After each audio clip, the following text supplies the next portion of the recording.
Naquele dia fatídico, o céu parecia carregar sobre seus ombros cinzentos o peso de todas as tristezas do mundo inteiro. As nuvens, densas e melancólicas, moviam-se lentamente como lágrimas não derramadas de um gigante celestial. Era o 17º aniversário de casamento de Clara e Ricardo. 17 anos que deveriam significar solidez, mas que agora pareciam apenas ruínas de um castelo de areia, desfeito pela primeira onda mais forte. Clara despertou antes mesmo dos primeiros raios tímidos do sol ousarem tocar a janela embaçada de seu quarto. Eram 4h30 da madrugada, como indicavam os ponteiros luminosos do velho relógio de cabeceira. Herança de sua mãe, que sempre dizia que o tempo não perdoa, mas ensina. Seus pés, inchados como pães deixados para crescer demais, protestaram quando tocaram o chão gelado. Os olhos, marcados por noites intermináveis de vigília e lágrimas silenciosas, refletiam no espelho embaçado do banheiro uma mulher que ela mal reconhecia. E seu coração? Seu coração que ainda insistia em bater com a força de 1000 tambores, parecia coberto por uma camada espessa de cinzas vulcânicas, ainda quentes por dentro, mas aparentemente mortas por fora. Ela se levantou com a delicadeza de quem carrega o mundo nas costas, cada movimento calculado para não despertar Laura, sua filha de 10 anos. 10 primaveras que haviam florescido em meio ao inverno emocional daquela casa. A menina dormia abraçada ao travesseiro, como se ele fosse o único porto seguro em um mar de incertezas, o rosto angelical virado para a parede. Talvez para não ter que encarar a realidade que, mesmo em sonhos, parecia persegui-la. A casa estava mergulhada em um silêncio opressor. Não aquele silêncio confortável das madrugadas tranquilas, onde cada respiração é uma prece de gratidão. Era o silêncio da ausência, um vazio que ecoava como gritos mudos nas paredes que testemunharam 17 anos de uma vida construída sobre alicerces de areia. Ricardo havia partido há exatamente 14 dias, 7 horas e aproximadamente 30 minutos. Clara contava cada segundo desde que ouvira a porta bater pela última vez, sem explicações, sem despedidas, apenas o vazio ensurdecedor de sua ausência.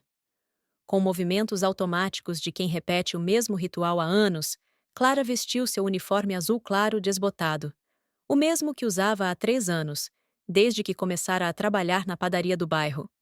O tecido, puído nas bordas e com pequenos remendos feitos à mão, contava a história de madrugadas geladas, fornos escaldantes e lágrimas discretas derramadas entre um pão e outro.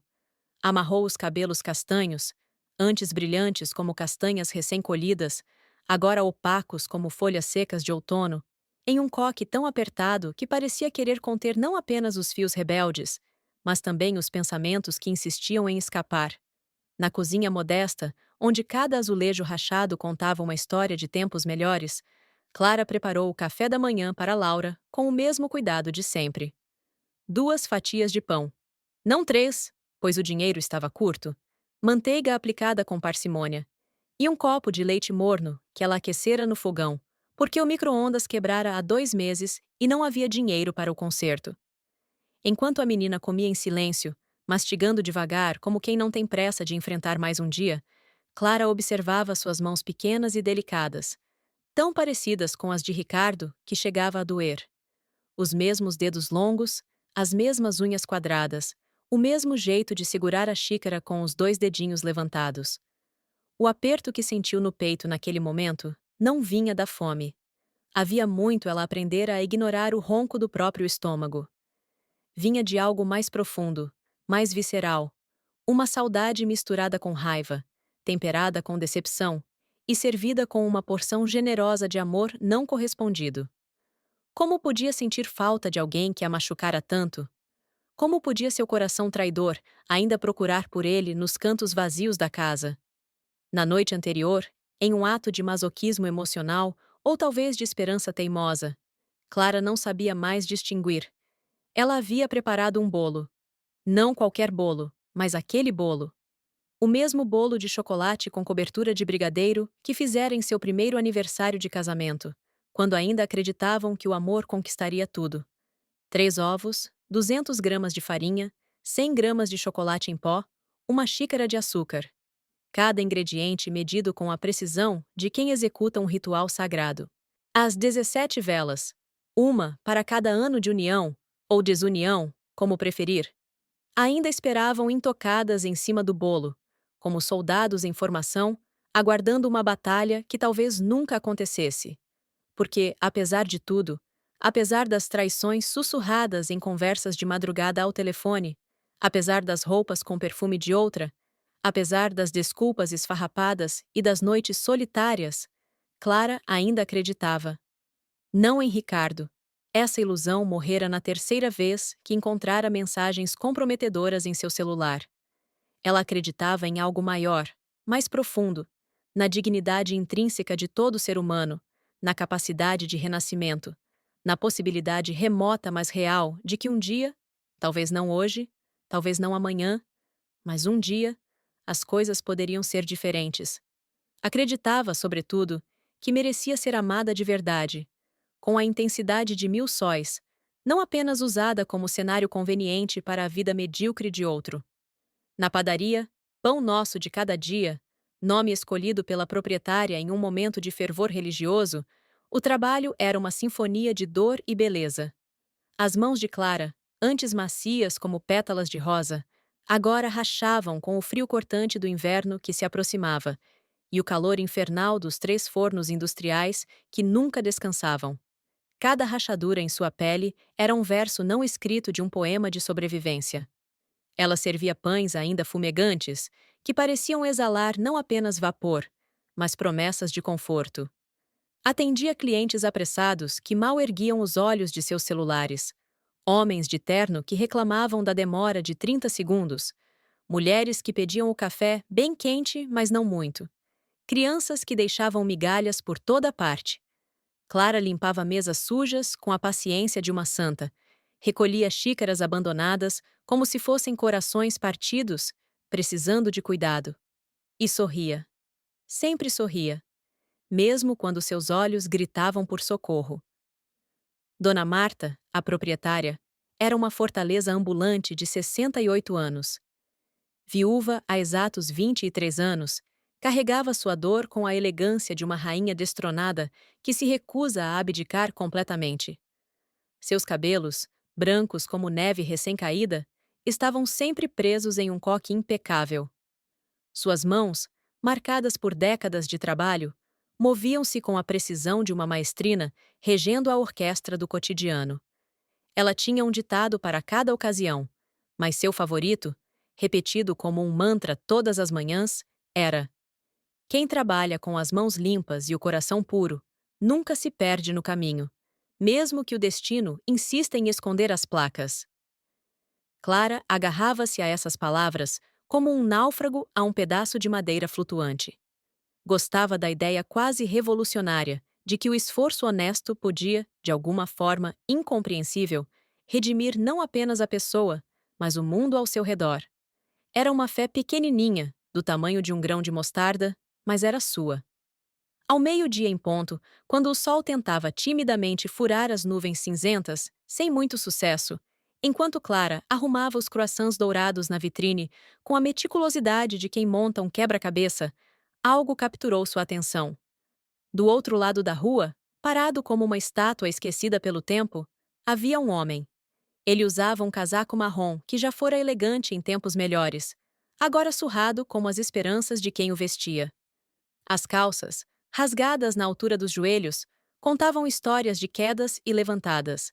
Em suas mãos, mãos que tremiam ligeiramente, se pelo frio ou pela emoção Clara não saberia dizer, ele segurava um caderno de capa preta, gasta nas bordas, como se fosse seu bem mais precioso. Não parecia um mendigo comum, se é que existe algo comum na mendicância. Havia algo em seu olhar, uma profundidade oceânica, uma quietude de catedral abandonada, uma tristeza que não era de quem pede esmola por necessidade, mas de quem perdeu algo tão essencial que mesmo todo o ouro do mundo não poderia recuperar. Ele olhava fixamente para a vitrine, mas seus olhos pareciam atravessar os pães, os bolos, as tortas, como se procurasse algo além do físico. Talvez uma memória, talvez um fantasma, talvez a própria alma perdida em algum momento do caminho. Clara hesitou. Em seus 3 anos trabalhando naquela esquina movimentada, já tinha visto de tudo. Vendedores ambulantes gritando suas mercadorias, com desespero alegre, sem teto que faziam da calçada seu castelo. Jovens fugidos de casa com olhos cheios de medo e determinação. Idosos esquecidos pela família, como móveis velhos deixados na rua. Mas aquele homem era diferente. Havia uma dignidade em sua postura, mesmo curvada pelo peso invisível que carregava. Um orgulho ferido, mas não morto. Uma elegância decadente que lembrava palácios em ruínas, ainda majestosos, apesar de destruídos. A memória a atingiu como um raio em céu limpo. Seu pai, José Carlos, que morrera há 15 anos, costumava fazer exatamente aquilo: ficar parado em frente às vitrines das lojas no Natal, quando o 13º salário não era suficiente para comprar os presentes que prometera. Ficava ali, imóvel, como se a intensidade de seu olhar pudesse materializar os objetos do outro lado do vidro. Clara, então com apenas 12 anos, fingia não perceber as lágrimas que ele tentava esconder.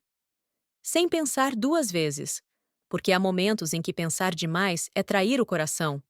Clara embrulhou com cuidado 2 pães com queijo ainda quentinhos, preparou um café forte e aromático em um copo térmico descartável e cortou uma generosa fatia de bolo de banana com canela, o preferido de Laura, mas que naquele momento parecia destinado a outro propósito.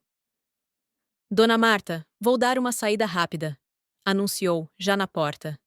Vá, minha filha, respondeu a senhora, que observara toda a cena com seus olhos sábios. Às vezes o divino se manifesta através de nossas mãos. O vento de inverno cortava como navalhas invisíveis, transformando seu rosto em um campo de batalha entre o frio e a determinação. Mas Clara não se importou. Atravessou a rua com passos firmes, desviando dos carros apressados, e se aproximou do homem como quem se aproxima de um animal ferido, com cuidado, respeito e infinita ternura. Ele ergueu os olhos, surpreso.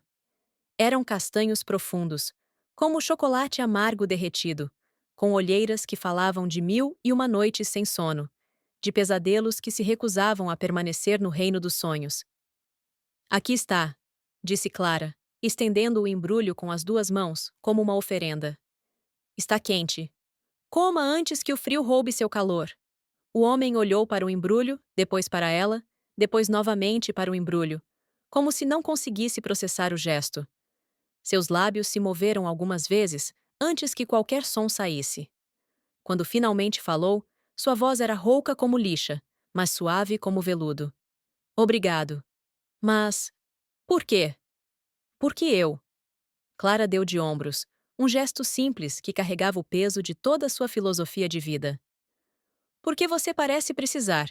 E porque ninguém, absolutamente ninguém, deveria passar fome ou frio em um dia como hoje. Hoje é um dia como qualquer outro, ele murmurou, com uma amargura que não conseguiu disfarçar completamente. Não para mim, ela respondeu, permitindo que um meio sorriso triste dançasse em seus lábios por um instante. Hoje faz exatamente 17 anos que me casei. Ou melhor, fazia. Ele a encarou por um longo momento, como se seus olhos fossem capazes de ler não apenas seu rosto, mas as páginas não escritas de sua alma. Havia algo em seu olhar. Reconhecimento, talvez? Compaixão, certamente. Compreensão, sem dúvida. Era o olhar de alguém que conhecia intimamente a geografia da dor. Depois de um silêncio que pareceu durar uma eternidade, mas não deve ter passado de segundos, ele baixou os olhos novamente, como se o peso deles fosse demais para sustentar. Meu nome é Daniel, disse finalmente, as palavras saindo como uma confissão arrancada a ferros. Clara, respondeu ela, surpreendendo-se com a firmeza da própria voz. E foi só isso. Nenhuma promessa grandiosa de amizade eterna, nenhuma declaração melodramática sobre o destino que os unira. Apenas 2 estranhos, 2 náufragos em mares diferentes, trocando um momento de calor humano em meio ao frio impiedoso da cidade que nunca parava de girar. Clara voltou para a padaria, sentindo algo estranho no peito. Não era felicidade. Seria cruel demais chamar aquilo de felicidade. Mas era algo parecido com esperança. Ou talvez com a sombra do que a esperança costumava ser. Era como sentir os primeiros raios de sol após meses de inverno rigoroso. Ainda frio, mas com a promessa de calor. Naquela noite, ao chegar em casa, às 8h43, atrasada porque o ônibus quebrara no meio do caminho, Clara encontrou Laura dormindo no sofá em uma posição impossível que só crianças conseguem achar confortável. A televisão, ainda ligada, exibia desenhos animados mudos, a luz azulada dançando no rosto angelical da menina. O bolo de aniversário permanecia intacto sobre a mesa da cozinha, como uma relíquia de esperanças não realizadas. As 17 velas, ainda em suas embalagens plásticas, pareciam pequenos soldados derrotados antes mesmo da batalha. Clara sentou-se ao lado da filha, com o cuidado de quem manuseia porcelana chinesa, acariciou seus cabelos macios, a única coisa que herdara dela, graças a Deus, e sussurrou com uma voz embargada: "Um dia, meu amor, um dia tudo isso vai fazer sentido. Eu prometo." Ela não tinha como saber. Como poderia? Que naquele exato momento, a menos de 5 quarteirões dali, em um restaurante italiano, caro demais para suas economias, Ricardo saboreava vinho tinto importado na companhia de uma mulher de 28 anos. Marina era seu nome. Um nome que Clara descobriria em breve. Vestido vermelho sangue, decote generoso, sorriso fácil demais para ser sincero, risada estridente que Ricardo fingia achar encantadora. Clara também não sabia que em exatamente 3h15, Ricardo teria a audácia de aparecer em sua porta. Não sozinho, não arrependido, mas com Marina pendurada em seu braço como um troféu barato. Entraria sorrindo aquele sorriso torto que um dia a fizera apaixonar-se, como se tivesse todo o direito do mundo de estar ali, como se 17 anos pudessem ser apagados com a mesma facilidade com que se apaga um quadro negro. Mas mesmo sem saber dos horrores que a esperavam, Clara sentiu um frio diferente percorrer sua espinha. Não o frio do inverno que se aproximava, não o frio da casa mal aquecida, mas o frio cortante da verdade que se aproximava como um trem descarrilado, impossível de parar, impossível de evitar. Naquele momento de quietude, com Laura respirando suavemente ao seu lado e o bolo intocado como testemunha silenciosa, Clara não tinha a menor ideia de que seu gesto simples daquela tarde, dar comida e calor humano a um desconhecido, seria o primeiro passo de uma jornada épica que mudaria não apenas seu destino, mas o de todos ao seu redor. Era o início de algo grandioso, terrível e belo ao mesmo tempo. Tudo começaria com uma chamada. Uma chamada que ainda não havia sido feita, mas que já ecoava no silêncio do universo, esperando o momento certo para se manifestar. Uma chamada que não viria por telefone, mas através de gestos, olhares e silêncios compartilhados. Uma chamada do destino, disfarçada de coincidência.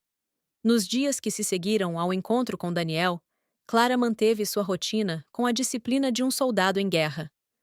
Levantava às 4h30 da madrugada, preparava o café ralo de Laura, verificava 3 vezes se a menina tinha tudo para a da escola, caminhava os 20 minutos até a padaria, porque economizar a passagem de ônibus significava poder comprar 1 litro a mais de leite. Mas algo fundamental havia mudado. Não era visível aos olhos dos outros. Dona Marta continuava a observá-la com preocupação maternal. Os clientes continuavam apressados e indiferentes. A mudança era interna, sutil como o crescimento de uma planta. A lembrança daquele olhar. O olhar de Daniel não a julgava. Não pedia, não exigia, não cobrava, não diminuía. Apenas via. Via Clara, não a esposa abandonada, não a mãe exausta, não a funcionária eficiente. Via a mulher por trás de todos esses papéis. Ela não o procurou ativamente. Não voltou àquela esquina com a esperança secreta de revê-lo. Mas no terceiro dia, uma quinta-feira cinzenta, em que o céu parecia ter esquecido as cores, ao abrir a pesada porta dos fundos da padaria para jogar o lixo no container, seu coração quase parou. Lá estava ele. Sentado no banco de concreto gelado, sob a marquise que oferecia proteção mínima contra os elementos, com o mesmo casaco surrado que agora ela notava ter sido remendado com linha de cor ligeiramente diferente. Alguém que se importara o suficiente para tentar consertá-lo. O caderno preto estava apoiado em seus joelhos e suas mãos moviam-se sobre o papel com a precisão de um cirurgião. Quando a viu, ele sorriu. Um sorriso tímido, quase vergonhoso, como o de uma criança flagrada fazendo algo que não devia, mas que não consegue evitar. Voltei, disse simplesmente, como se precisasse justificar sua existência naquele espaço. Clara não perguntou por quê. Algumas perguntas são desnecessárias quando as respostas já moram no silêncio. Apenas assentiu, um gesto mínimo que dizia tudo, e entrou. 5 minutos depois, o tempo necessário para esquentar a água, escolher o melhor saquinho de chá da reserva pessoal de Dona Marta e preparar um pão com geleia de morango caseira, ela voltou. Estendeu-lhe a xícara fumegante com o mesmo cuidado com que se oferece um presente sagrado. Você não precisa ficar aqui no frio, disse, sua voz carregando uma preocupação que não conseguiu disfarçar. Mas se for ficar, se essa for sua escolha, então que seja com o estômago cheio e algo quente para beber. Daniel aceitou o chá com uma gratidão que transcendia palavras. Bebeu devagar, segurando a xícara com as duas mãos, como se o calor pudesse de alguma forma aquecê-lo por dentro também. Cada gole era saboreado como se fosse o último, como se fosse precioso demais para ser consumido com pressa. Depois de longos minutos de silêncio confortável, ele abriu o caderno com gestos quase reverentes e mostrou a ela um desenho que roubou seu fôlego. Era a vitrine da padaria, capturada com uma precisão impressionante. Cada pão estava desenhado com detalhes que revelavam não apenas habilidade técnica, mas uma observação profunda, amorosa até.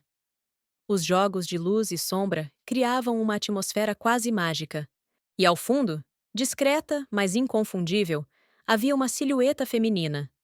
Clara, de costas, os braços erguidos arrumando os croissants, o coque ligeiramente torto, revelando o cansaço do fim do dia. Você desenha? Perguntou ela, a surpresa evidente em cada sílaba. Desenhava, corrigiu ele, e havia um mundo de dor naquela correção. Antes de tudo, desmoronar como um castelo de cartas em dia de ventania. Não disse mais nada. Clara não insistiu. Havia histórias demais em seus olhos, pesadas demais para serem contadas de uma vez. Mas a partir daquele dia, uma rotina delicada começou a se formar, como uma teia de aranha tecida com fios de esperança. Daniel passou a aparecer todas as tardes, com a pontualidade de um relógio suíço. Às vezes, trazia consigo um livro emprestado da biblioteca pública, Machado de Assis, Clarice Lispector, Carlos Drummond de Andrade. Outras vezes, trazia apenas seu silêncio, que não era vazio, mas cheio de uma presença reconfortante. Clara, por sua vez, sem entender completamente o impulso que a movia, começou a deixar pequenos presentes. Um pão extra, que sobrara, uma maçã, que ninguém compraria porque tinha uma pequena mancha, um cobertor velho, mais limpo, nos dias em que o termômetro despencava. Com o passar das semanas, os silêncios entre eles se transformaram. O que antes poderia ser constrangedor tornou-se confortável como um cobertor familiar. Daniel nunca ultrapassava a soleira da padaria. Respeitava o espaço de trabalho dela com uma reverência quase religiosa. Mas quando Dona Marta fechava o estabelecimento às 7 em ponto, Clara às vezes se permitia sentar ao seu lado, no banco frio por 15, 20 minutos. Conversavam sobre coisas aparentemente banais que continham universos inteiros. Sobre os livros que ele lia com voracidade. A literatura é a única viagem que ainda posso me permitir, disse uma vez. Sobre o frio que parecia mais cortante a cada ano, ou talvez sejamos nós que estamos mais sensíveis, filosofou ela. Sobre o gosto doce do pão de mel que Clara às vezes trazia. Tem gosto de infância, murmurou ele uma tarde, os olhos perdidos em memórias. Nunca sobre o passado. Era um acordo tácito, não verbalizado, mas absoluto. O passado era território proibido. Campo minado, onde qualquer passo em falso poderia explodir a frágil paz que haviam construído. Até que chegou aquela noite de final de outono. O céu despejava água como se quisesse lavar todos os pecados do mundo de uma vez. Raios cortavam a escuridão com violência elétrica, e o vento uivava como lobos famintos. Daniel apareceu encharcado até os ossos. Não estava apenas molhado, estava destruído pela chuva. A água escorria de seus cabelos, formando pequenos rios em seu rosto. O casaco pesava como chumbo, e ele tremia com tamanha violência que Clara podia ouvir seus dentes batendo a 3 metros de distância. Sem pensar, porque a compaixão verdadeira não pede permissão, Clara abriu a porta de sua casa. Entre! Ordenou mais do que convidou. Agora. Só por hoje. Só até a chuva passar. Mas entre antes que pegue uma pneumonia. Ele hesitou na soleira, a água formando uma poça aos seus pés. Havia medo em seus olhos, não dela, mas de profanar aquele espaço sagrado com sua presença. Entre, Daniel, repetiu ela, mais suave desta vez. Laura, curiosa como todos os gatos e todas as crianças de 10 anos, espiou da sala. Seus olhos se arregalaram ao ver o homem encharcado, mas não havia medo em seu olhar, apenas curiosidade genuína. Quem é ele, mamãe? Clara hesitou por apenas um segundo antes de responder com uma certeza que nem ela mesma compreendia completamente. Um amigo, meu amor. Alguém que precisa de nossa ajuda esta noite. Daniel secou suas roupas diante do aquecedor antigo, que fazia ruídos preocupantes, mas ainda funcionava. Clara preparou sopa de legumes, cenoura, batata, um pouco de macarrão, temperos simples, mas preparados com carinho. O cheiro tomou conta da casa pequena, transformando-a em um lar de verdade. Laura, com a falta de filtro característica das crianças, bombardeou Daniel com perguntas. Você tem filhos? Quantos anos eles têm? Vão na minha escola? Você gosta de desenhar animais? Pode desenhar um unicórnio para mim? Você já viu o mar? É verdade que a água é salgada mesmo? Por que você estava na chuva? Você não tem guarda-chuva? Daniel respondeu a cada pergunta com paciência infinita, com uma ternura que fazia os olhos de Clara arderem com lágrimas não derramadas. Não fingia entusiasmo, não exagerava nas respostas, não tratava Laura como uma criança tola. Conversava com ela de igual para igual, respeitando sua inteligência, honrando sua curiosidade. Mais tarde, quando Laura finalmente adormeceu, após protestar que não estava com sono, Clara e Daniel ficaram na cozinha pequena. O aquecedor fazia seu ruído ritmado, a chuva tamborilava na janela, e entre eles havia uma xícara de chá esfriando e anos de histórias não contadas. Foi então que Daniel falou, as palavras saindo como sangue de uma ferida reaberta. Eu perdi tudo, Clara. Tudo. Minha esposa, Ana, meu filho, Pedro, de apenas 6 anos, nossa casa, nossos sonhos, nossa vida inteira. Tudo por causa de um erro. Um único erro que nem foi meu, mas que me custou o universo inteiro. Clara não perguntou qual era o erro. Apenas estendeu a mão sobre a mesa e tocou a dele por um instante. Um toque breve, mas que continha bibliotecas inteiras de compreensão. Um gesto que dizia sem palavras: Você não está sozinho neste abismo. Nos dias seguintes, algo mudou fundamentalmente na dinâmica entre eles. Daniel começou a retribuir os cuidados, mas não com palavras ou promessas vazias, com ações. Primeiro, varreu a calçada em frente à casa sem ser pedido. Depois, consertou a torneira da cozinha que pingava há 6 meses. Esse som deve deixá-la louca, comentou enquanto apertava os parafusos. Em seguida, passou a pendurar as roupas no varal quando Clara chegava tarde demais e exausta demais do trabalho. Nunca pediu nada em troca. Nunca ultrapassou os limites não ditos. Nunca assumiu um papel que não lhe fora oferecido. Mas sua presença começou a preencher os espaços vazios daquela casa como água preenchendo um vaso rachado. Não com barulho ou fanfarra, mas com cuidado constante e silencioso. Clara, pela primeira vez em 17 anos, sentiu-se vista.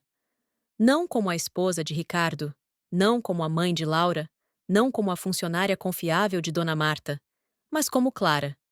Uma mulher de 35 anos, cansada até os ossos, sim, mas com um coração que ainda insistia em bater com esperança, mesmo quando a esperança parecia loucura. Uma noite, após um jantar simples de arroz, feijão, ovo frito e uma salada de tomate com cebola. Comida de pobre, mas feita com riqueza de sentimentos, como diria sua avó. Laura adormeceu no sofá, assistindo a um filme antigo. Daniel a carregou até o quarto, com uma delicadeza que partiu e reconstruiu o coração de Clara simultaneamente. Segurava a menina como se fosse feita de cristal veneziano, como se fosse preciosa demais para este mundo bruto. Laura, mesmo dormindo, aninhou-se em seus braços com confiança absoluta. Ao voltar, encontrou Clara lavando a louça, as mãos mergulhadas na água com sabão, o vapor subindo e embaçando a janela pequena. Sem dizer uma palavra, porque algumas coisas são sagradas demais para palavras. Ele pegou um pano de prato e começou a secar os pratos ao seu lado. Era um momento doméstico banal que acontecia em milhares de casas naquele exato momento. Mas para Clara, foi uma epifania. Olhou para ele e, pela primeira vez em anos, talvez pela primeira vez na vida, sorriu de verdade. Não um sorriso educado, não um sorriso profissional, não um sorriso para tranquilizar Laura. Um sorriso que nasceu no fundo de sua alma e iluminou seus olhos cansados como vagalumes em noite escura. Obrigada, disse ela, a voz carregada de emoção. Por quê?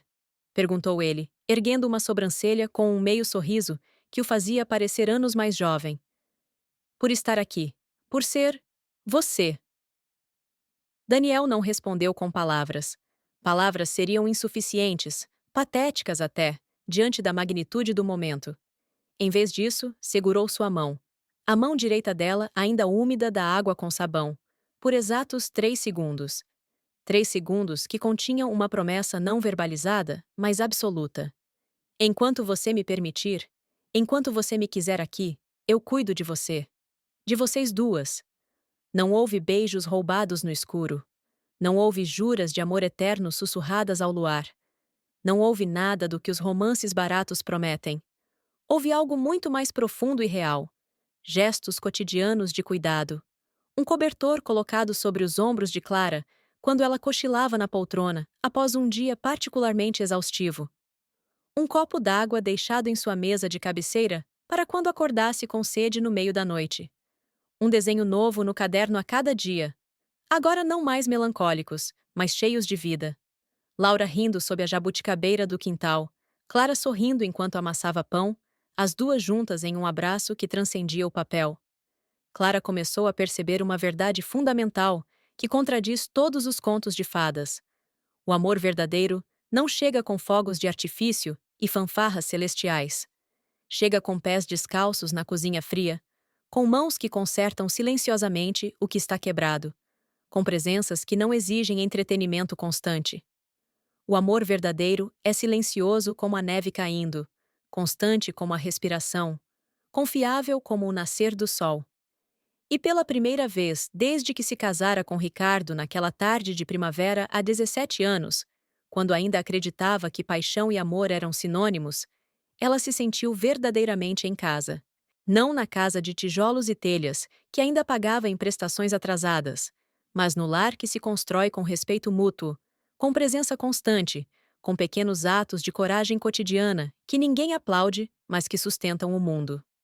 Laura, por sua vez, floresceu com a presença de Daniel. Começou a chamá-lo de tio Dani, primeiro timidamente, depois com confiança crescente. E embora ele sempre corrigisse com um sorriso gentil, só Daniel está ótimo, pequena. Havia um brilho inconfundível em seus olhos, que revelava o quanto aquela intimidade significava. A menina, que antes desenhava apenas casas com janelas fechadas e árvores sem folhas, começou a desenhar famílias. Sempre 3 figuras, às vezes 4. Para quando o bebê chegar? Explicava com a sabedoria inexplicável das crianças, que sabem coisas antes dos adultos. Ninguém sabia quanto tempo aquela paz duraria. Ninguém podia prever se o passado de Daniel um dia cobraria seu preço. Ninguém ousava fazer planos além do dia seguinte. Mas naquele momento, sob o teto simples de uma casa modesta no subúrbio esquecido pela prosperidade, três almas feridas estavam aprendendo o milagre de respirar juntas, sincronizadas como um único organismo. E Clara, ao deitar-se naquela noite, com os pés finalmente descansando no colo de Daniel, enquanto ele lia em voz baixa A Pequena Sereia para Laura, mudando o final porque sereias merecem finais felizes também, permitiu-se pensar algo revolucionário. Talvez o amor verdadeiro não seja o que nos escolhe primeiro, na juventude dourada e inconsequente. Talvez seja o que permanece quando tudo desaba, o que cresce nos escombros, o que floresce no inverno. Talvez o amor verdadeiro seja exatamente isto: escolher ficar quando seria mais fácil partir. A paz que Clara havia construído, tijolo por tijolo com Daniel, era como aquelas manhãs de inverno em que o sol aparece brevemente entre as nuvens. Linda, reconfortante, mas fundamentalmente frágil. Era uma flor alpina que brotara entre as rachaduras do concreto, sobrevivendo contra todas as probabilidades, mas sempre à mercê do próximo pisão descuidado.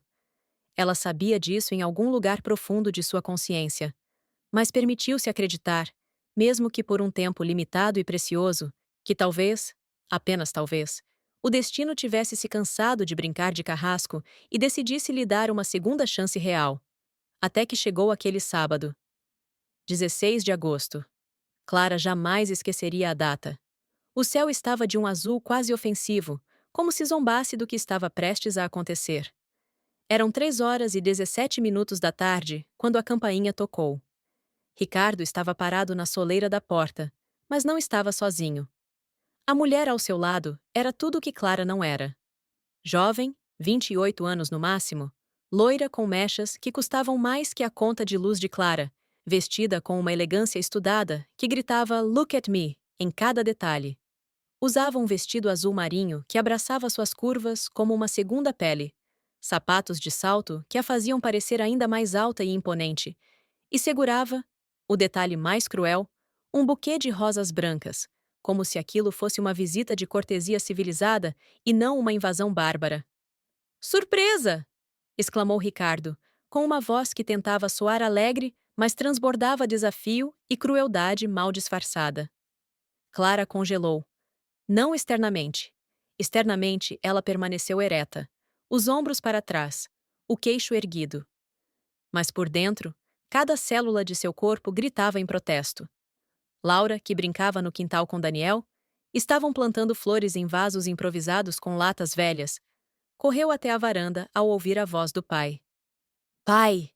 exclamou, e por um segundo seus olhos brilharam com alegria genuína. Então ela viu a mulher. A alegria murchou como flor em água fervente. Daniel permaneceu atrás, parcialmente escondido pelas sombras da jabuticabeira. Não se aproximou. Sabia que aquele não era seu momento. Mas Clara podia sentir sua presença sólida, e seus punhos cerraram-se levemente ao lado do corpo, os nós dos dedos brancos de tensão. "Quem é ela?" perguntou Laura, com aquela sinceridade brutal que só crianças possuem. "Esta é Camila", respondeu Ricardo, colocando a mão nas costas da mulher num gesto possessivo que fez o estômago de Clara revirar.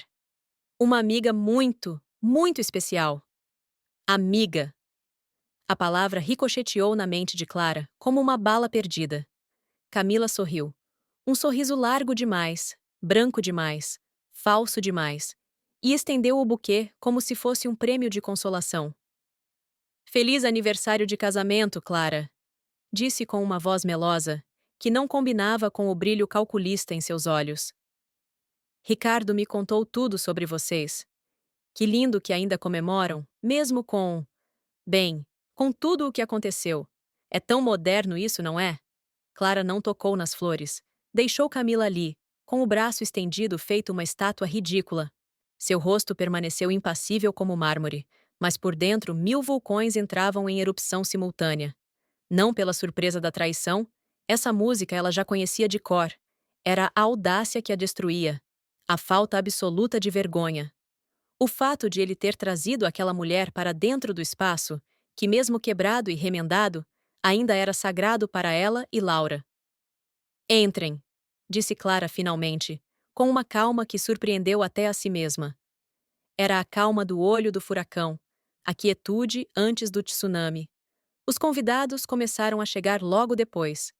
Clara havia esquecido completamente do pequeno jantar que organizara semanas antes, quando ainda tinha a esperança de que Ricardo aparecesse sozinho e arrependido. Era um grupo pequeno, mas significativo. Dona Teresa e seu Jorge da casa ao lado, sempre gentis. Duas colegas da padaria, Rosa e Fátima. Suas amigas de infância, Marlene e Beatriz, que a conheciam desde os tempos de Amarelinha, na Rua de Terra. Todos sabiam da separação não oficial. O bairro inteiro sabia.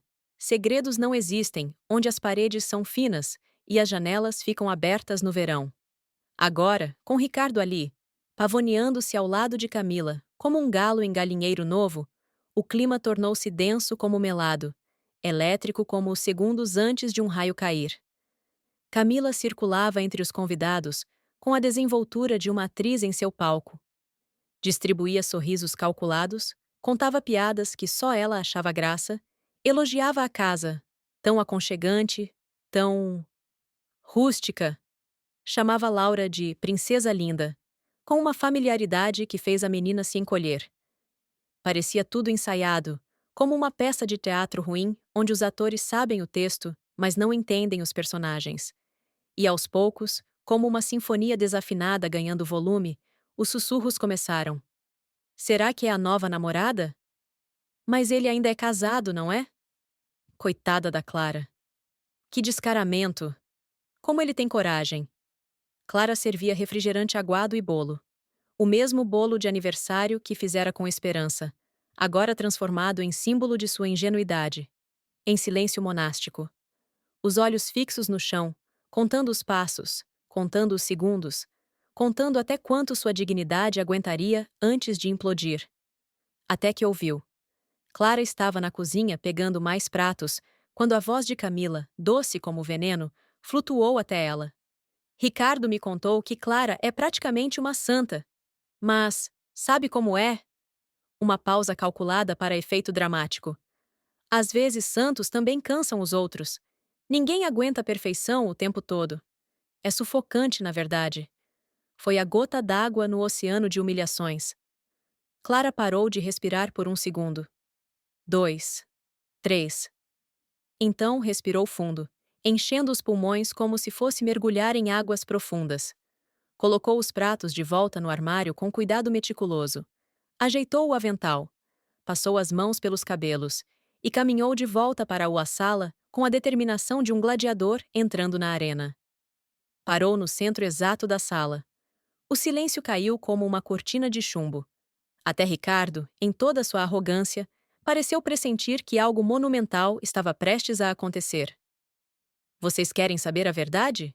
Perguntou Clara, sua voz calma, mas carregada como o ar antes da tempestade. Então vou contar. Toda ela. Sem filtros, sem meias palavras, sem a polidez que sempre me foi exigida. Fez uma pausa dramática, olhando cada pessoa nos olhos. Para Ricardo, que empalideceu. Para Camila, cujo sorriso finalmente vacilou. Para os convidados, que prenderam a respiração coletivamente. Eu já sabia. Sabia que ele estava com você. Disse, apontando para Camila, com a precisão de um promotor indicando o réu. Sabia há exatamente 7 meses e 12 dias. Encontrei as primeiras mensagens no celular dele no dia 3 de janeiro, às 2h43 da madrugada, quando ele dormia bêbado no sofá. Um murmúrio percorreu a sala como eletricidade. Vi as saídas noturnas que viraram madrugadas, as reuniões de trabalho que aconteciam em motéis, as viagens de negócios para cidades onde a empresa nem tinha filial, os cheiros de perfume francês que eu nunca poderia comprar, os arranhões nas costas que ele dizia ser alergia. Laura, pálida como papel, agarrou a barra da blusa de Daniel, que havia entrado silenciosamente e permanecia junto à parede como uma sombra protetora. Mas não disse nada, continuou Clara, sua voz ganhando força a cada palavra. Sabe por quê? Porque queria ver até onde ele iria. Queria descobrir se em algum momento, um momento sequer, ele sentiria vergonha, remorso, Culpa. Algo humano. Virou-se para Ricardo, que parecia ter engolido vidro moído. Você me traiu não só com o corpo, Ricardo. Isso seria simples demais, fácil demais de perdoar. Você traiu com a alma. Roubou 17 anos da minha vida e ainda teve a audácia de trazer essa mulher. Ela nem merece ser chamada pelo nome. Para o meu aniversário de casamento, como se fosse uma piada. Como se eu fosse invisível. Como se nossos 17 anos juntos, nossa filha, nossa vida fossem uma nota de rodapé na sua autobiografia medíocre. Ricardo abriu a boca para falar. Nenhum som saiu. Mas eu não sou invisível. Clara ergueu ainda mais o queixo. Sou Clara Maria dos Santos. Sou mãe de Laura dos Santos Ferreira. Sou a mulher que acordou às 4:30 da manhã por 3.800 dias para sustentar esta casa enquanto você procurava o emprego perfeito. E isso nunca vai mudar. Camila tentou sorrir, mas o sorriso tremeu como gelatina em terremoto. Então sim, Clara concluiu, abrindo os braços como se abraçasse o universo. Hoje é meu aniversário de casamento. Mas não é mais com você, Ricardo. É comigo mesma. Porque hoje, diante de todas essas testemunhas, eu me escolho. Escolho minha dignidade. Escolho minha filha. Escolho a verdade, por mais que ela doa. E escolho nunca mais, aceitar migalhas quando mereço o banquete inteiro. Nesse momento, Daniel deu um passo à frente. Não para falar. Ele entendia o poder do silêncio. Não para defender. Clara não precisava de defensor. Apenas para estar ao lado dela, sólido como montanha, silencioso como oração. O gesto disse mais que 1000 palavras. Você não está sozinha. Nunca mais estará. Ricardo, vermelho de vergonha e raiva, puxou Camila pelo braço com mais força que o necessário. Vamos embora, rosnou. Mas Ricardo? Camila começou a protestar. Agora! Eles saíram tropeçando um no outro, deixando para trás o buquê de rosas brancas caído no chão, como um cadáver floral. Os convidados, constrangidos e comovidos em medidas iguais, começaram a sair em procissão silenciosa. Alguns abraçaram Clara com força, sussurrando palavras de apoio. Outros apenas apertaram sua mão, os olhos dizendo o que as bocas não ousavam. Marlene, sua amiga mais antiga, beijou sua testa e disse: Você foi magnífica. Sua mãe teria orgulho. Quando a casa finalmente ficou vazia, apenas com os 4, Clara, Laura, Daniel e o silêncio pesado, Laura correu para os braços da mãe e explodiu em lágrimas. Não eram lágrimas de criança mimada. Eram lágrimas de luto pelo pai que ela pensava conhecer, pela família que nunca realmente existiu, pela inocência perdida cedo demais. Clara a abraçou com força sobre-humana, mas seus próprios olhos permaneceram secos. Já não havia mais lágrimas para derramar por Ricardo. Esse poço havia secado há muito tempo. Mais tarde, na cozinha agora silenciosa, enquanto lavava os copos sujos, sempre havia louça para lavar, não importa o tamanho da tragédia. Clara ouviu os passos suaves de Daniel atrás dela. Você foi incrível, disse ele, com reverência genuína. Não fui, respondeu ela, sem se virar, esfregando um copo já limpo pela terceira vez. Só falei a verdade. E a verdade? Às vezes a verdade machuca mais do que 1000 mentiras, porque não deixa espaço para ilusões. Mas liberta, completou ele. Ela finalmente se virou. Olhou para aquele homem que aparecera do nada, que cuidara de sua casa sem ser pedido, de sua filha como se fosse sua, de seu coração partido, sem tentar consertá-lo com promessas vazias, apenas estando presente. Por que você ficou? Perguntou, a vulnerabilidade transbordando em cada palavra. Depois de tudo isso, esse circo, esse horror, essa humilhação pública, por que diabos você não foi embora? Daniel deu um passo mais perto. Depois outro. Parou a uma distância respeitosa, mas íntima. Porque eu também já fui traído, Clara. Não com outro alguém, mas com a ganância, com a mentira, com a injustiça. Sei o que é perder tudo por causa de uma mentira bem contada. Mas também sei. Ele pausou, escolhendo as palavras com cuidado. Que às vezes, no meio dos escombros, a gente encontra diamantes. E a verdade, por mais que doa, é o único chão sólido que nos resta quando tudo mais é areia movediça. Naquela noite, Clara não conseguiu dormir. Ficou na varanda coberta por 2 cobertores, olhando as estrelas que pareciam piscar mensagens em código Morse, com Laura adormecida em seu colo, como um gatinho cansado, e Daniel sentado ao seu lado em silêncio respeitoso. O vento soprava suave, carregando o cheiro de jasmim da casa vizinha. Era como se o mundo estivesse respirando junto com ela, inspirando e expirando em ritmo compassado. Mas a paz, como Clara aprendera, era sempre temporária. No dia seguinte, domingo, Dona Marta apareceu na padaria 2 horas antes do horário de abertura. Seu rosto, normalmente sereno, estava marcado por rugas de preocupação. Suas mãos, sempre firmes, tremiam levemente. Minha filha, começou, e Clara soube imediatamente que algo terrível estava por vir. Dona Marta só a chamava de minha filha quando as notícias eram graves. O que foi? Perguntou Clara, largando a massa de pão que estava sovando. Dona Marta hesitou, olhando para os lados como se as paredes tivessem ouvidos. É sobre o Daniel. O sangue de Clara gelou nas veias. Não congelou. Transformou-se em nitrogênio líquido. O que tem ele? Ele não é quem diz ser? As palavras saíram atropeladas, como se Dona Marta quisesse se livrar delas o mais rápido possível. Ele tem um passado perigoso. E se você continuar com ele, pode colocar Laura em risco. Clara riu. Mas era um riso vazio, oco como bambu. Isso é ridículo. Daniel é a pessoa mais gentil que eu já... Você não sabe de tudo, interrompeu Dona Marta, lágrimas surgindo em seus olhos cansados. Eu ouvi de fonte segura.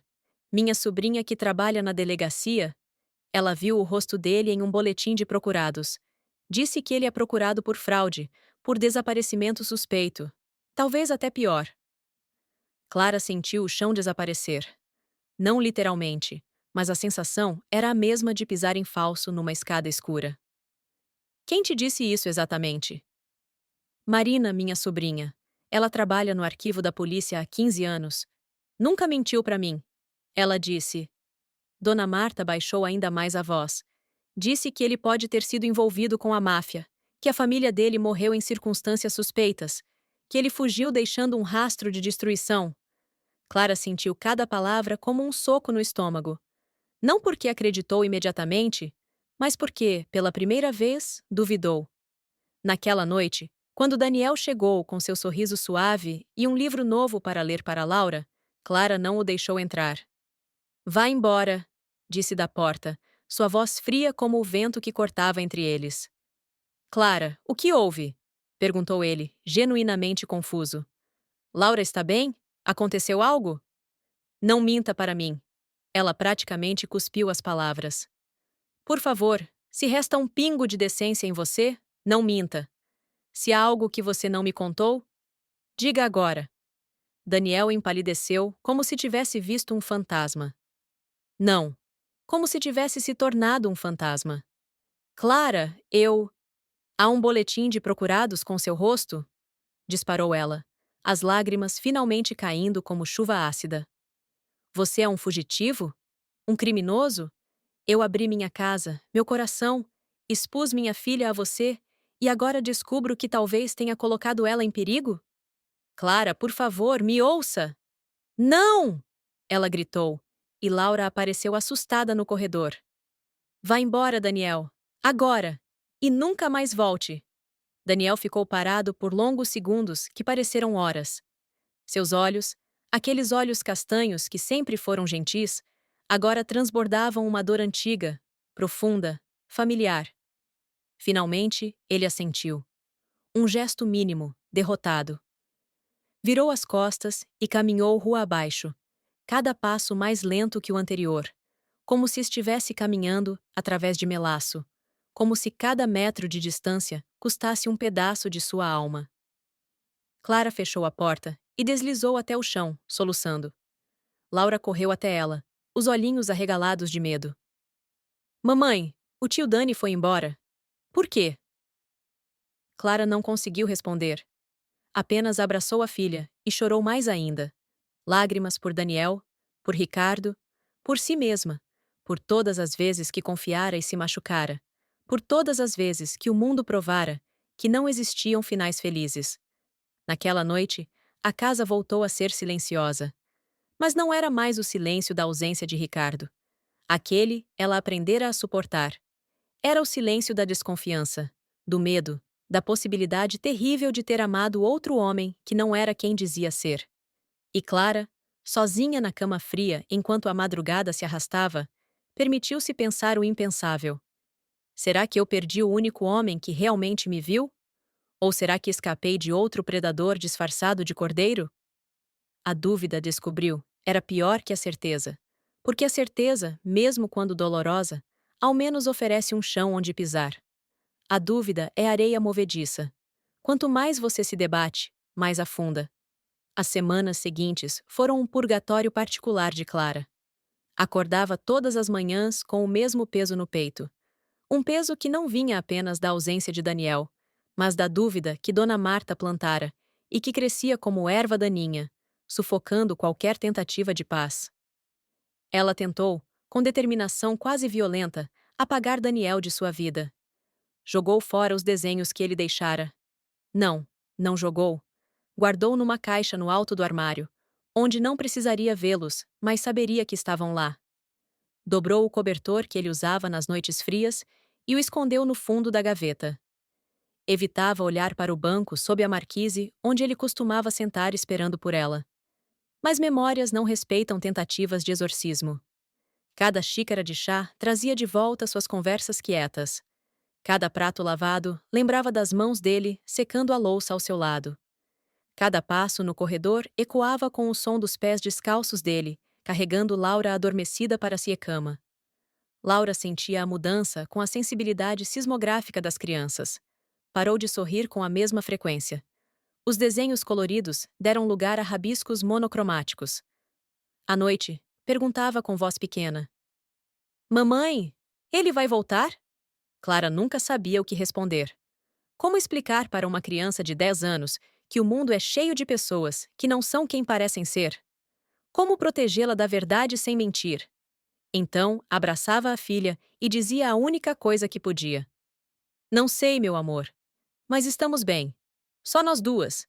Sempre fomos só nós duas. Mas não estavam bem. Clara sabia. Laura sabia. Até as paredes da casa pareciam saber. O trabalho na padaria tornou-se insuportável. Não pelo esforço físico, esse Clara já dominara. Era o peso do olhar de Dona Marta, carregado de algo que parecia arrependimento. 3 semanas depois da partida de Daniel, Dona Marta finalmente quebrou o silêncio constrangedor. Clara, minha filha, eu preciso te contar uma coisa. Clara continuou amassando a massa de pão com força desnecessária. Minha sobrinha Marina. Ela se confundiu. O homem no boletim não era o Daniel. Era parecido, muito parecido, mas não era ele. As mãos de Clara pararam. A massa de pão caiu na bancada com um baque surdo. O quê? Eu só queria te proteger. Dona Marta começou a chorar. Lágrimas gordas caindo sobre o avental florido. Perdi meu marido por confiar demais. Ele me traiu por anos e eu não vi porque não queria ver. Não queria que você passasse pelo mesmo. Mas eu estraguei tudo, não foi? Clara não respondeu. Não podia. A revelação era ao mesmo tempo alívio e punhalada. Daniel era inocente. Mas ela o expulsara. Destruíra a confiança dele na única pessoa que o acolhera. Onde ele está? Perguntou, a voz rouca. Não sei, ninguém o viu desde aquela noite. Foi numa manhã de terça-feira, enquanto Clara varria a calçada da padaria, que sentiu a primeira onda de náusea. Achou que fosse o estresse, o cansaço acumulado, talvez algo que comera. Mas quando os enjoos persistiram por 2 semanas, acompanhados de uma sensibilidade nos seios e um atraso significativo, ela soube. Foi ao posto de saúde com o coração martelando contra as costelas. A enfermeira, Dona Yolanda, 62 anos de experiência, cabelos brancos como algodão, mãos gentis de quem já trouxe muitas vidas ao mundo, fez o teste com calma profissional. Positivo, anunciou com um sorriso maternal. Aproximadamente 7 semanas. Parabéns, querida. Clara sentou-se na cadeira de plástico duro, atordoada. 7 semanas. Exatamente o período em que Daniel ainda estava com elas. Antes da mentira. Antes da despedida. Antes de tudo desmoronar. É do seu marido? Perguntou Dona Yolanda com delicadeza. Clara balançou a cabeça negativamente. É de alguém que já se foi. Homens, suspirou a enfermeira. Sempre vão embora quando mais precisamos deles. Não, corrigiu Clara, uma lágrima solitária escorrendo. Este eu mandei embora. Voltou para casa, em estado de choque. Laura notou imediatamente que algo estava diferente. Você está doente, mamãe? Está pálida? Clara sentou-se ao lado da filha no sofá puído. Segurou suas mãozinhas e respirou fundo. Não estou doente, meu amor. Estou grávida. Os olhos de Laura se arregalaram como pratos. Vou ter um irmãozinho? Ou uma irmãzinha? Sim. O tio Dani vai ser o pai? A pergunta foi como uma faca no coração. Clara não conseguiu responder com palavras. Apenas assentiu, as lágrimas caindo livremente agora. Laura ficou em silêncio por um momento. Então, com a sabedoria brutal das crianças, disse: Então temos que contar para ele. Ele tem direito de saber. Eu não sei onde ele está, meu amor. Então vamos procurar. 3 dias depois, Ricardo apareceu novamente.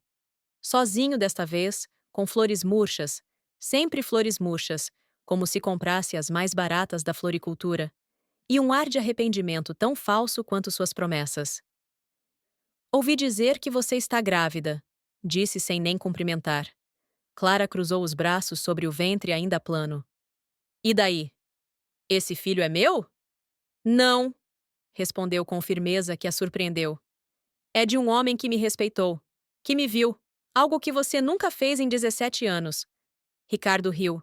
Um riso amargo, venenoso. Ah, é? Aquele mendigo que você trouxe para casa? Todo mundo sabe que ele é um foragido. A polícia passou aqui no bairro perguntando por ele. Clara empalideceu, mas manteve-se firme. Isso é mentira. Pergunte você mesma, desafiou ele. Ou será que prefere criar um filho com um criminoso? Vai ser lindo explicar isso na escola. As palavras ficaram ecoando em sua mente por dias como um disco riscado. Uma semana depois, Clara marcou consulta no hospital público. Não para o pré-natal, para outra coisa. Algo que jamais imaginou considerar. Sentou-se na sala de espera, as paredes brancas como julgamento, observando outras mulheres. Uma chorava baixinho, outra acariciava a barriga com carinho infinito.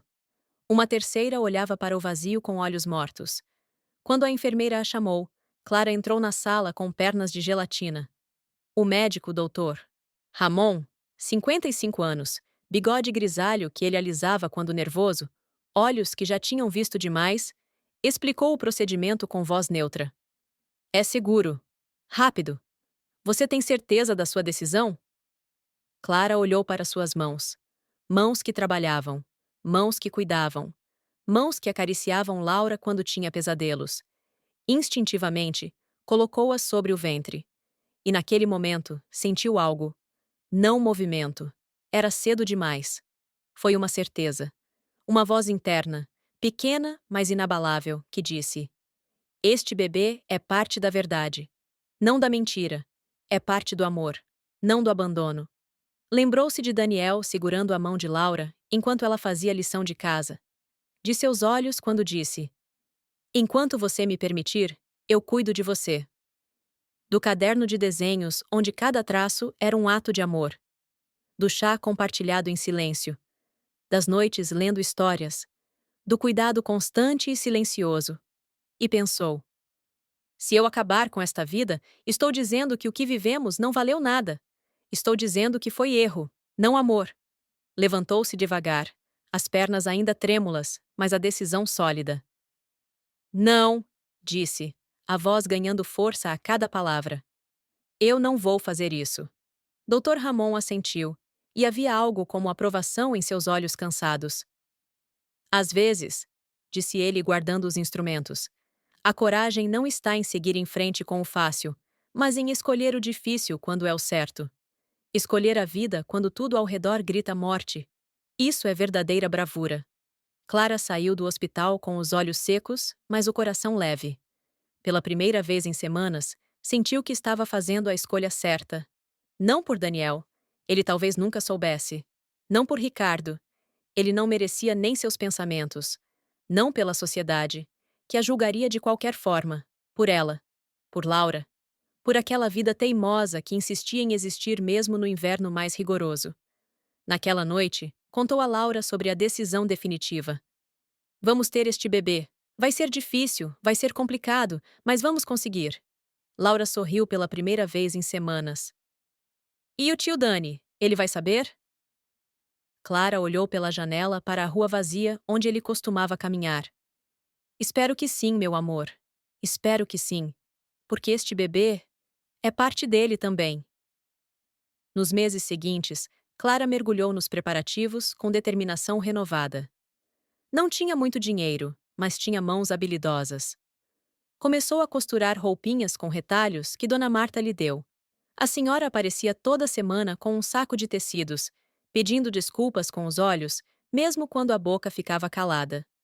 São sobras da minha vizinha costureira, mentia Dona Marta. Clara sabia que ela comprava os tecidos, mas aceitava a mentira gentil. As roupinhas foram tomando forma. Macacões minúsculos em amarelo sol, toucas em azul céu, mantas em verde esperança.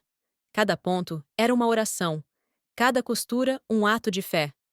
Laura ajudava como podia. Dobrava os tecidos, escolhia os botões, e toda noite conversava com a barriga crescente de Clara. Oi, bebê.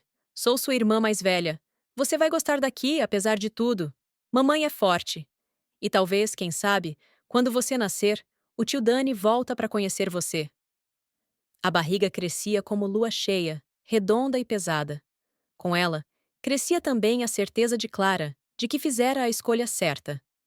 Cada chute, cada movimento, cada soluço intrauterino era uma confirmação. Esta vida valia a pena. O trabalho na padaria ficou mais difícil. Os pés inchavam tanto que ela precisava usar sapatos 2 números maiores. As costas doíam constantemente. Mas Clara persistia. Dona Marta, tomada por culpa que não conseguia expressar, aliviava a carga como podia. Deixava Clara sentada mais tempo.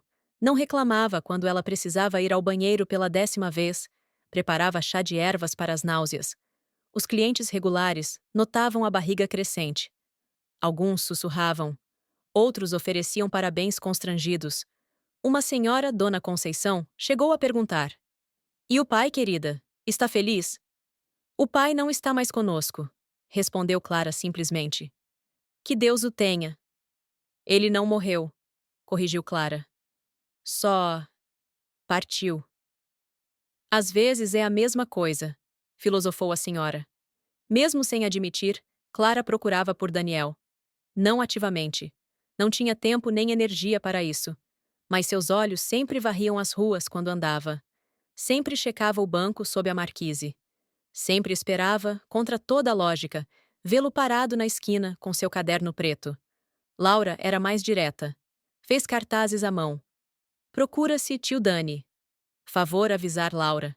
Queria colar pelos postes do bairro, mas Clara a impediu gentilmente. Ele volta se quiser voltar, meu amor. Mas e se ele quiser voltar e não souber que pode? Clara não tinha resposta para isso. Foi numa tarde cinzenta de julho, com Clara no 8º mês de gestação, que o telefone tocou. Era um número desconhecido. Senhora Clara Santos? Sim? Aqui é a doutora Helena Moraes, do Departamento de Justiça Restaurativa. Precisamos conversar sobre Daniel Almeida. O coração de Clara quase parou. Daniel Almeida. Agora ela sabia seu sobrenome. O que aconteceu? Ele está bem? Ele está bem, mas precisa da sua ajuda. A senhora pode vir ao nosso escritório amanhã? Clara foi, mesmo com a barriga pesada, tornando cada passo um esforço. Laura insistiu em acompanhar. É sobre o tio Dani, eu também preciso saber.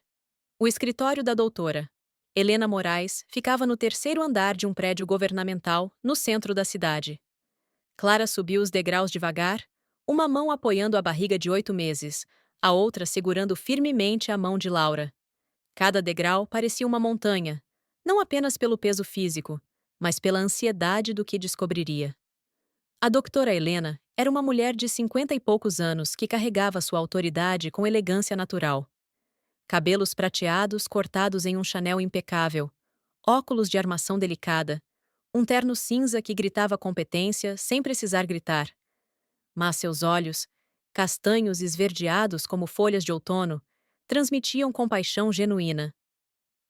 "Sentem-se, por favor", disse, indicando as cadeiras estofadas. "Sei que deve estar desconfortável com a gestação avançada." Clara sentou-se com cuidado. Laura permaneceu de pé ao seu lado, protetora como uma pequena sentinela. "É sobre o Daniel? Ele está bem?" As perguntas saíram atropeladas. A doutora Helena abriu uma pasta manila grossa, revelando documentos, fotografias, recortes de jornal. "Senhora Clara, o que vou lhe contar pode ser chocante, mas preciso que entenda. Daniel Almeida não é um criminoso. Ele é uma vítima. Uma vítima de uma das maiores injustiças que este departamento já investigou." A doutora Helena começou a narrativa com voz profissional, mas carregada de indignação contida. Daniel era contador-chefe da construtora Mendes e Associados, uma das maiores do estado. Casado com Ana Paula, pai de Pedro, de 6 anos. Uma vida exemplar. Nunca sequer uma multa de trânsito. Ela mostrou uma fotografia. Daniel mais jovem, de terno, sorrindo ao lado de uma mulher morena de sorriso doce e um menino que era sua cópia em miniatura. Laura tocou a foto com reverência. "Ele parece feliz." "Ele era", confirmou a doutora Helena. "Até descobrir que a empresa estava envolvida em um esquema massivo de lavagem de dinheiro. Contratos superfaturados, propinas, desvios milionários. O chefe dele, Roberto Mendes, estava no centro de tudo."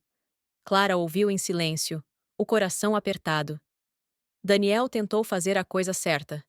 Reuniu provas, documentou tudo meticulosamente. Mas cometeu um erro. Confiou na pessoa errada. Contou para seu supervisor direto, achando que teria apoio. O supervisor foi direto para Mendes. A doutora mostrou outro documento, uma acusação formal. Em 48 horas, Daniel passou de acusador a acusado. Forjaram documentos, criaram contas em seu nome, plantaram provas de que ele era o mentor do esquema. A narrativa foi tão bem construída que até colegas próximos acreditaram. Mas isso não foi o pior, continuou a doutora Helena, sua voz perdendo um pouco da frieza profissional. Mendes tinha conexões perigosas. Quando percebeu que Daniel não desistiria, que continuaria lutando para provar sua inocência, ela pausou, bebeu um gole de água. No dia 12 de março de 2020, o carro de Ana Paula explodiu quando ela levava Pedro para a escola. A perícia inicial disse que foi vazamento de gás, mas investigações posteriores provaram. Foi sabotagem. Clara cobriu a boca com as mãos. Laura começou a chorar silenciosamente. Daniel perdeu tudo em um dia: a família, a reputação, a sanidade por um tempo. E ainda tinha que fugir. Mendes deixou claro que ele seria o próximo se não desaparecesse. "Por isso ele vivia nas ruas", murmurou Clara. "Não exatamente por escolha. Ele precisava ser invisível. E que lugar melhor para desaparecer do que entre os invisíveis da sociedade? Mas nunca parou de reunir provas, de buscar justiça. O caderno que ele carregava estava cheio de anotações, evidências, memórias de conversas. Há 6 meses, continuou a doutora Helena, um dos capangas de Mendes foi preso por outro crime e decidiu fazer delação premiada. Confirmou tudo o que Daniel havia dito e mais. Mendes foi preso há 3 semanas. "Então o nome dele foi limpo?" perguntou Laura esperançosa. "Está sendo limpo. É um processo. Mas há outro problema. Daniel se recusa a testemunhar formalmente. Diz que não vale a pena, que nada trará sua família de volta." A doutora Helena olhou diretamente para Clara. "Mas quando mencionamos seu nome, algo mudou nele." Ele disse que testemunharia, mas apenas se tivesse certeza de que vocês, especificamente vocês duas, estavam seguras e que o perdoaram. Clara sentiu as lágrimas escorrerem livremente. Perdoá-lo? Eu é que preciso do perdão dele. Eu o expulsei. Acreditei em mentiras. Não dei a ele a chance de se explicar. Você estava protegendo sua filha, disse a doutora Helena gentilmente. Qualquer mãe faria o mesmo. Onde ele está? Perguntou Clara. Sob nossa proteção, em uma casa segura. Mas, ela hesitou. Ele não está bem. A depressão, o trauma. Ele precisa de algo pelo que lutar. Ou alguém.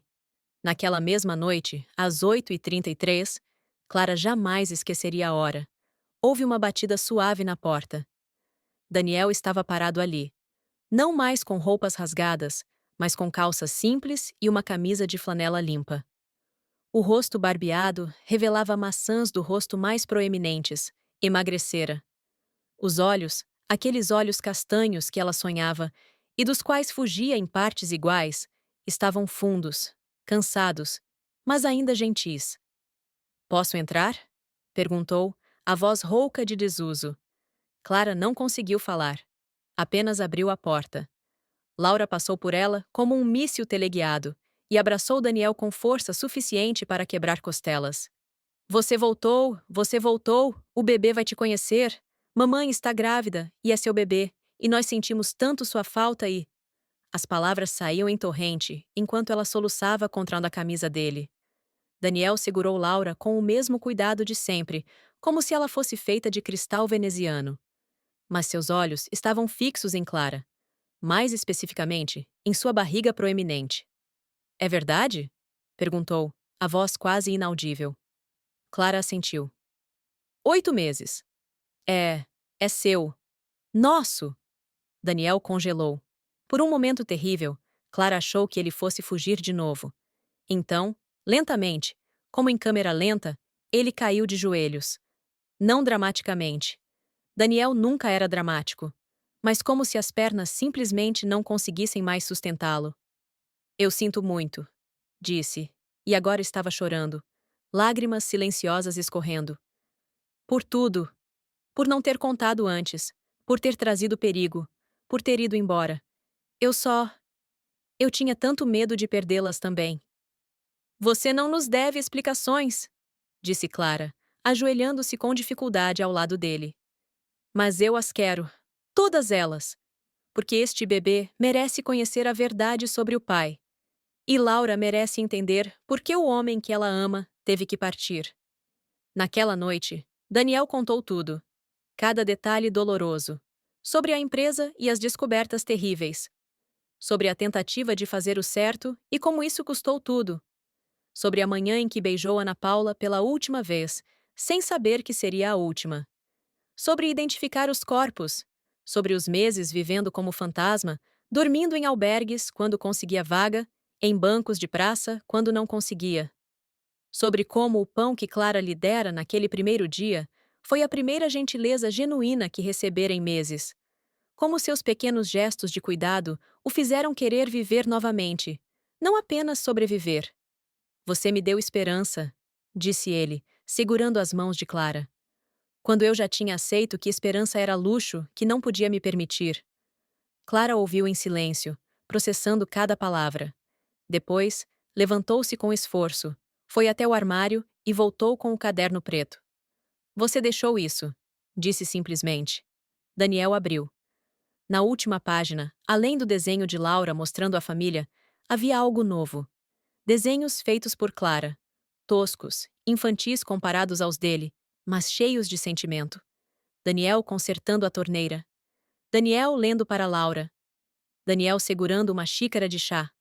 Pequenos momentos que ela tentara capturar para não esquecer. Eu também desenhei, disse ela envergonhada. Para lembrar. Para o bebê conhecer você, caso você nunca voltasse. Daniel chorou de novo. Mas agora eram lágrimas diferentes. Lágrimas de quem encontra água após atravessar o deserto. Vou testemunhar, disse Daniel com firmeza renovada. Contra Mendes, contra todos eles. Não por mim, Essa vida já foi, mas por vocês. Para poder dar meu nome para esse bebê sem vergonha. Para poder andar na rua de cabeça erguida ao lado de vocês. E depois? Perguntou Clara. Depois, se você me permitir, gostaria de estar aqui. Não como herói, não como salvador. Apenas como Daniel, o homem que ama vocês três mais do que a própria vida. Laura, que fingira dormir no sofá, para poder ouvir tudo, pulou e gritou: Sim, mamãe, diz sim! Por favor! Clara olhou para os dois, a filha esperançosa, o homem quebrado, mas determinado, e sentiu o bebê chutar vigorosamente, como se também votasse. Sim, disse simplesmente. Mas desta vez, sem segredos, sem meias-verdades. Construiremos sobre rocha, não sobre areia. Daniel assentiu solenemente. Nunca mais, prometo. E pela primeira vez, desde que se conheceram, Daniel a beijou. Não com paixão adolescente, mas com reverência adulta. Um beijo que dizia: Você é meu lar, meu norte, minha redenção. Nas semanas seguintes, enquanto Daniel colaborava com a justiça, uma rotina nova se estabeleceu. Ele não se mudou imediatamente, respeitava o espaço e o tempo de Clara. Mas estava presente. Acompanhava as consultas pré-natais, segurando a mão de Clara quando a médica mostrava o bebê no ultrassom. É uma menina, anunciou a doutora. Fabiana na consulta de 32 semanas. Sofia, disse Clara imediatamente. Em grego significa sabedoria, porque só a sabedoria pode nascer de tanta dor. Daniel apertou sua mão, concordando silenciosamente. Com a indenização que começou a receber do processo, Daniel não comprou luxos. Comprou segurança. Uma casa pequena, mas sólida, com quintal para as meninas brincarem, numa rua tranquila com vizinhos que se cumprimentavam. Pintou o quarto do bebê ele mesmo. Amarelo claro, cor de esperança, disse. O julgamento de Roberto Mendes foi um circo midiático. Daniel testemunhou por 3 dias, cada palavra arrancando pedaços de seu passado. Clara estava lá todos os dias, sua presença silenciosa dando-lhe força. No dia da sentença, prisão perpétua para Mendes, longas penas para os cúmplices, Daniel saiu do tribunal não com sensação de vitória, mas de dever cumprido. Justiça não traz eles de volta, disse a Clara. Mas ao menos Pedro e Ana Paula podem descansar sabendo que a verdade venceu. Sofia nasceu numa manhã de setembro, quando as primeiras flores da primavera começavam a brotar. O parto foi tranquilo, como se o universo decidisse que Clara já tinha sofrido o suficiente. Daniel segurou a filha pela primeira vez com mãos que tremiam não de medo, mas de assombro. Sofia tinha os olhos dele, o nariz de Clara, e uma mecha de cabelo que insistia em ficar em pé. Ela é perfeita, sussurrou. É nossa, corrigiu Clara. Laura, oficial e orgulhosamente a irmã mais velha, declarou: Vou ensiná-la a desenhar, e a fazer tranças, e a nunca desistir, mesmo quando tudo parecer perdido. 2 anos depois, numa tarde de domingo, a família estava no quintal. Daniel empurrava Sofia no balanço improvisado, enquanto Laura mostrava para Clara seu mais novo desenho. Os 4 juntos, sob um arco-íris. Dona Marta apareceu com um bolo, como fazia todo domingo, desde que Clara a perdoou completamente. Ricardo nunca mais apareceu. Souberam por vizinhos que se mudara para outro estado com Camila, que o deixou 6 meses depois por um homem mais rico. Daniel agora lecionava matemática na escola local. Clara abrira sua própria padaria, pequena mas próspera, especializada em pães artesanais e bolos caseiros. A placa dizia: Padaria Esperança, onde todo pão conta uma história. Naquela tarde, enquanto observava sua família, imperfeita, remendada, mas profundamente real, Clara entendeu finalmente. A chamada nunca veio por telefone. Veio em forma de um gesto de compaixão numa tarde fria. Um pão oferecido a um estranho. A chamada foi o momento em que escolheu ver além das aparências, além do medo, além das mentiras fáceis. O destino, descobriu, não é uma força externa que nos empurra. É a soma de nossas escolhas corajosas, nossos gestos de bondade, nossa insistência em acreditar no amor, mesmo quando o amor parece impossível. Quando Laura perguntou, anos depois, como ela e Daniel se conheceram, Clara contava a história completa, sem omitir as dores, sem dourar as pílulas. O amor verdadeiro, dizia, não é o que nunca erra, é o que escolhe ficar e reconstruir após o erro. É o que cresce devagar, no silêncio, nos gestos pequenos. É o que sobrevive ao inverno mais rigoroso e ainda floresce na primavera. E toda vez que contava essa história, Daniel a abraçava por trás. Sofia corria pelo quintal, perseguindo borboletas. E Laura desenhava tudo em seu caderno. Agora não mais preto de luto, mas colorido de vida. Porque algumas chamadas, as mais importantes, não vêm com toques estridentes. Vêm com a suavidade de um pão oferecido, um chá compartilhado, um silêncio que abraça. E quando atendemos essas chamadas com coragem, descobrimos que o destino sempre esteve em nossas mãos. Assim termina, ou melhor, continua, a história de Clara, Daniel, Laura e Sofia. Uma família que nasceu não do sangue ou do papel, mas da escolha diária de amar, mesmo quando amar parece loucura. E em algum lugar, neste exato momento, alguém está oferecendo pão a um estranho. E uma nova história está começando. O amor verdadeiro não é o que nunca cai. É o que se levanta todas as vezes que cai, mais forte, mais sábio, mais determinado a ficar. Se esta história tocou seu coração, deixe seu like, inscreva-se no canal e compartilhe com alguém que precisa de esperança hoje. Muito obrigada por assistir até o fim. Sua presença faz toda a diferença.